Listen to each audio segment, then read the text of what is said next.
Strategy management का एक portion को डिटेल में बुक से पढ़ेंगे, ठीक है, उसके एक्सप्लेनेशन के साथ उसको समझने की कोशिश करेंगे वो क्या है। So strategy is a partly proactive and partly reactive, ये कह रहा है, आज हम इसी को पढ़ेंगे, ठीक है। A company strategy is typically a blend of proactive actions on the part of manager to improve the company's market position and financial performance, and second क्या है, reaction to the unanticipated development and fresh market condition, ठीक है। यहाँ पे कह रहा है कि जो कंपनी की स्ट्रेटजी होती है वो एक ब्लेंड होती है। ब्लेंड मतलब मिक्सचर होती है। मिक्सचर किस चीज़ का? दो चीज़ों का। क्या दो चीज़ें हैं वो? पहला है proactive actions on the part of managers to improve the company's market position and financial performance. तो एंड दूसरी क्या चीज़ का मिक्सचर होती है? Reactions to unanticipated development and fresh market condition. इसका मतलब क्या हुआ कि जो कंपनी की स्ट्रेटजी होती है उसमें दो चीज़ों का मिक्सचर होता है। वो किसी एक बेसिस पे नहीं बनती है कि प्रोएक्टिव एक्शंस लिए जा रहे हैं। दूसरा भी होता है रिएक्शन टू अनएंटिसिपेटेड। ये क्या होता है?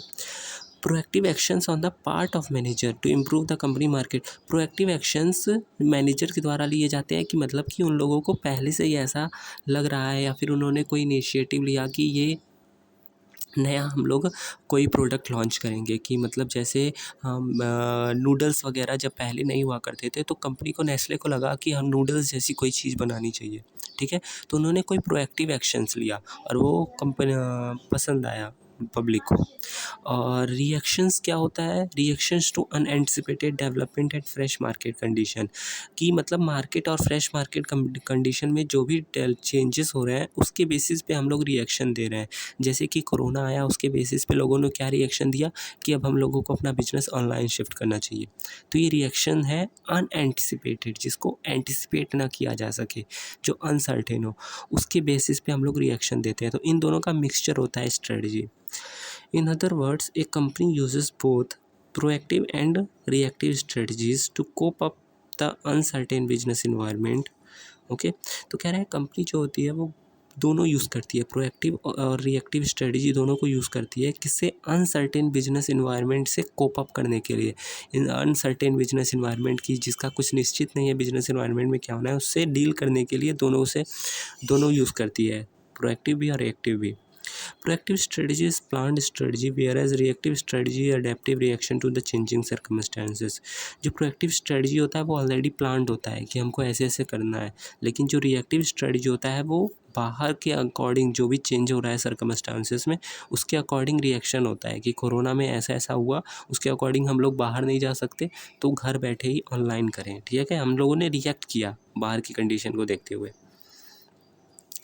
A biggest portion of the company current strategy flow from previously initiated action and business approaches that are working well enough to merit the continuation and newly launched managerial initiative to strengthen the company's overall position and performance। कह रहा है कि company का जो biggest portion होता है company की current strategy का, वो कहाँ से आता है? प्रीवियसली इनिशिएटेड एक्शन, जो हम लोगों ने एक्शन पहले से ही ले रखे हैं उससे आता है। देखो खुद ही सोचो कि जो हम लोग आज स्ट्रेटजी बनाए होंगे वो हमने जो पहले एक्शन लिए होंगे उसके बेसिस पे ही ना बनाए होंगे कि हमने ऐसा ऐसा किया लेकिन उसका रिज़ल्ट ये आया, तो अब क्या इम्प्रूव करके अलग तरीके से स्ट्रेटजी बना सकते हैं। मतलब पहले के जो भी एक्शन लिए गए थे उसके बेसिस पे होते हैं। तो वही कह रहा है कि कंपनी का बिगेस्ट पोर्शन होता है करंट स्ट्रेटजी का, वो प्रीवियसली इनिशिएटेड एक्शन से होता है और उसके साथ ही बिजनेस अप्रोचेस से होता है। कौन से business approaches? That are working well enough, जो कि बहुत अच्छे से काम कर रहे हैं। किस चीज़ को लेके? To merit the continuation and newly launched managerial initiative, जो कि हमारे जो न्यूली लॉन्च मैनेजरियल इनिशिएटिव है, इसका क्या मतलब हुआ न्यूली लॉन्च मैनेजरियल इनिशिएटिव? कि हमने जो मैनेजरियल प्रोसेस लगाए थे, मतलब कि एक कंपनी का हमेशा एक मैनेजरियल पार्ट होता है ना, कि जो मैनेज करेगा चीज़ों को कि कहाँ क्या करना है, कैसे करना है, जो मैनेजर्स होते हैं। तो जो मैनेजरियल इनिशिएटिव हमने लॉन्च किया था वो मेरिट कर रहा है। मेरिट मतलब फ़ायदा दे रहा है क्या करने में? कंटिन्यू करने में। क्या कंटिन्यू करने में? To strengthen the company overall position and performance. Company की ओवरऑल पोजीशन को स्ट्रेंथन करने में मेरिट कर रहा है, ठीक है। तो ये बिजनेस अप्रोचेस होते हैं जो कि पार्ट होता है कंपनी के करंट स्ट्रेटजी का। ठीक है, ये पूरी लाइन को ध्यान से मैंने एक्सप्लेन बहुत अच्छे से किया है वर्ड टू वर्ड, इसको देखिएगा। एंड उसके बाद कह रहा है this part of the management game plan is deliberate and proactive. ये पूरा का पूरा जो प्रोसेस है, ये जो कंपनी करती है, ये एक गेम प्लान इसको दर्शाया गया है यहाँ पे कि ये एक गेम प्लान है। तो ये part of management game plan इस डेलिब्रेट, ये एक डेलिब्रेट और प्रोएक्टिव है। प्रोएक्टिव मतलब कि हम लोग पहले से ही एक्शन ले रहे हैं, किसी का रिएक्शन मार्केट के अकॉर्डिंग रिएक्शन नहीं है। ये पूरा game plan is deliberate and proactive. किस तरह से प्रोएक्टिव है? Standing as the product of management analysis and strategic thinking about the company situation and is conclusion about how to position the company in the market place and tackle the task of competing for a buyer patronage. कह रहा है कि ये जो deliberate proactive action है management के game plan का, ये किस तरह से काम करता है? स्टैंड करता है।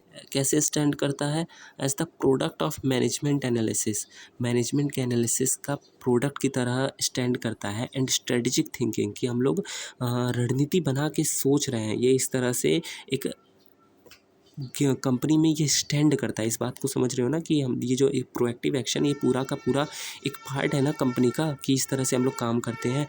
तो ये as a product of management analysis और स्ट्रेटजिक थिंकिंग की तरह काम कर रहा है कि हम रणनीति की तरह सोचते हैं किसके बारे में? कंपनी की सिचुएशन के बारे में। And its conclusion about how to position the company in the market place and tackle the task of competing for buyer patronage. कि हम लोग कंपनी को पोजीशन कैसे कर रहे हैं मार्केट में, कि मार्केट में कंपनी को कहाँ रखना है। हम लोग सबसे हाइयर स्टेज पे रख रहे हैं कि हम लोग सुप्रीम है, सबसे हाई क्वालिटी प्रोडक्ट बनाते हैं, या हम लोगों को केवल कॉस्ट लीडरशिप मतलब कॉस्ट पे फोकस करना है कि हम लोग केवल कॉस्ट को फोकस करके कॉस्ट कम करेंगे। And tackle the task of competing for buyer patronage. और हम लोग इस टास्क से compete करते हैं कि मतलब हम लोगों को compete करना है किस लिए? Buyers patronage. पैट्रोनेज मतलब बायर का फ़ायदा, कोई भी बायर की हेल्प को लेके, कि हम लोगों को बायर का सॉल्यूशन बनना है, कि बायर को जो भी प्रॉब्लम आ रही है कि उनको ये प्रोडक्ट चाहिए, तो हम लोग उसको हेल्प करेंगे by task, tackle the task of competing करते हुए। ठीक है, सो इसके बाद आता है but not every strategic move is the result of proactive planning and deliberate management design. इसका कहने का मतलब है कि हर एक strategic move proactive planning and deliberate management design का रिजल्ट नहीं हो सकती। ठीक है, क्यों? कैसे? कि हम लोग सब कुछ मतलब मान लो हम लोग सब कुछ प्रोएक्टिव करे होते और मार्केट जैसा कोरोना में बदला था, अगर उसके अकॉर्डिंग रिएक्ट नहीं किए होते तो जो ऐसा रिएक्ट नहीं किया वो फेल हो गया, जिसने अपने बिजनेस को ऑनलाइन नहीं लाया वो तो फेल हो गया ना। तो केवल प्रोएक्टिव के बेसिस पे कंपनी बिजनेस नहीं चलता है। ठीक है, वही कह रहा है things happen that can not be fully anticipated और planned for when market and competitive condition take an unexpected turn और some expect of company strategy hits a stone wall, some kind of strategic reaction और adjustment is required. कह रहा है कि हम things वो वैसे नहीं होते हैं जैसा कि हम लोग प्लान करके चाहें। Can not be fully anticipated, हम पूरी तरह से उसको एंटिसिपेट नहीं कर सकते। एंटिसिपेट मतलब कि पूरी तरह से उसको प्लान कर लेना, plan for. And when market and competitive condition take an unexpected turn, लेकिन जब कोई मार्केट कंडीशन एक एक्सपेक्टेड टर्न लेता है, some aspect of company strategy hits a stone wall. ठीक है, तो कंपनी की स्ट्रेटजी होती है वो एक बहुत ही जोरदार, मतलब कि स्टोन वॉल्स को धक्का लगता है कि उनका सब कुछ फेल हो रहा है, काम नहीं कर रहा है जैसा उन्होंने प्लान किया था। तो इसलिए some kind of strategic reaction और एडजस्टमेंट इज़ रिक्वायर्ड, इसलिए एक स्ट्रेटेजिक रिएक्शन चाहिए होता है।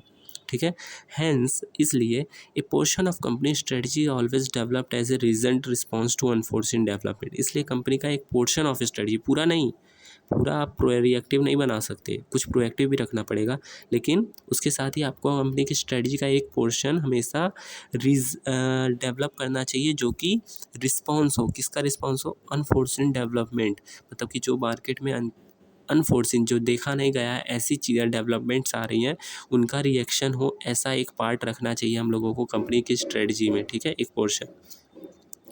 But apart from adapting strategy to changes in the market, there is also need to adapt strategy as new learning।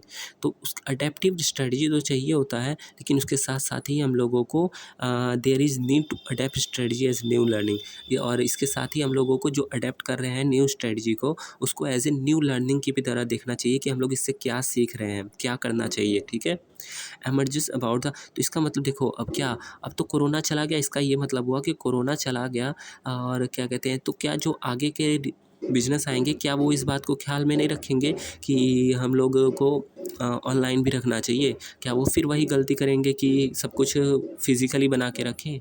नहीं ना। तो अभी तो हम लोगों ने जितने कोरोना के टाइम में जो बिजनेस थे उन्होंने तो रिएक्शन किया मार्केट को देखते हुए कि ऑनलाइन पे आ गए, लेकिन अब जो बिजनेस नए खुलेंगे, स्टार्टअप जो नए खुल रहे हैं, वो इस बात को ऑलरेडी प्रोएक्टिव रखेंगे, क्योंकि कोरोना तो जा चुका है तो रिएक्शन तो नहीं दे सकते, लेकिन वो इस बात को ध्यान रखेंगे, इसलिए ऑनलाइन बिजनेस भी वो लोग लाएंगे, ऑनलाइन पार्ट भी उसका रहेगा। तो ये क्या हुआ, adapt as a strategy as a new learning, उन्होंने सीख लिया देखते हुए और उसको प्रोएक्टिव पार्ट में लाए। ठीक है। Emerges about which pieces of the strategies are working well enough well and which are not, as a management eye hits upon new ideas from improving the strategy. तो ये कह रहा है जो न्यू लर्निंग होगी उससे आप देखोगे कि कौन सा स्ट्रेटजी का पार्ट वर्किंग वेल इनफ कर रहा है और कौन सा नहीं। ठीक है, जो कि new ideas for improving the strategy हो। Crafting strategy thus involves stitching together a proactive intended strategy and then adapting first one piece and then another as circumstances surrounding। तो इसमें कह रहा है कि स्ट्रेटजी को क्राफ्ट करना, क्राफ्ट मतलब बनाना, इन्वॉल्व करता है क्या, stitching together a proactive intended strategy and then adapting first one piece and then another as a circumstances surrounding. तो वही कह रहा है कि उसको प्रोएक्टिव होना रखना चाहिए और अडेप्टिव भी फन पीस को रखना चाहिए कि जो अडेप्ट मार्केट की कंडीशन के अकॉर्डिंग अडेप्ट कर रहा है, एंड देन अनदर ऐसे circumstances surrounding the company situation change और बेटर ऑप्शन एमर्ज ए रिएक्टिव अडेप्टिव स्ट्रेटजी।